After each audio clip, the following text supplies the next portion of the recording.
காங்கிரஸ் தலைவர் மாணிக்க தாக்கூர் இப்போ ஒரு பிரஸ் மீட் ஒண்ணு வச்சிருந்தாங்க. அதுல சில விஷயங்களை ஷேர் பண்ணியிருந்தாரு. அதாவது ரிசல்ட் எப்போ வந்துச்சோ, தேர்தல் ரிசல்ட் எப்போ வந்துச்சோ, அப்பவே டிஎம்கேவும் ஏடிஎம்கேவும் கூட்டணியாச்சு அமைக்கணும் அப்படின்னு சொல்லி முடிவு பண்ணிட்டாங்க. இதுக்கு முக்கியமான காரணம் யாருன்னா பாஜக தான் அப்படின்ற மாதிரி சொல்றாங்க.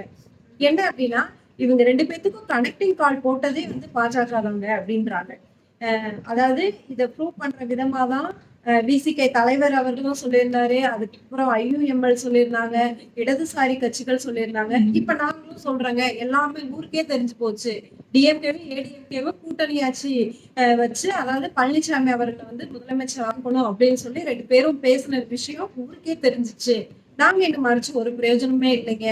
அதுல வந்து நாங்க சொல்றோம் இப்ப 2 பேத்துக்கும் கனெக்டிங் கால் போட்டு விட்டதே பாஜக தான். இதுல வந்து முக்கியமா ஈடுபட்டது யாரு அப்படின்னா உதயநிதி தான். அதாவது கொள்கையாகட்டும், அவங்க கட்சியோட நலன் எதுவுமே பார்க்காம முக்கியமா வந்து உதயநிதி தான் இதுல வந்து ஒரு ஆர்வம் இருந்துச்சு. அவருக்கு தான் நிறைய ஆர்வம் இருந்துச்சு அந்த மாதிரி சொல்லியிருக்காங்க. இதுக்கு என்ன காரணம் மெயினா அப்படின்னா, எக்காரணத்த கொண்டும் விஜய் அவர்கள் ஆட்சியில உட்கார்ந்துடக்கூடாது அப்படின்ற ஒரே எண்ணம் தான் அப்படின்னு சொல்லி சொல்றாங்க.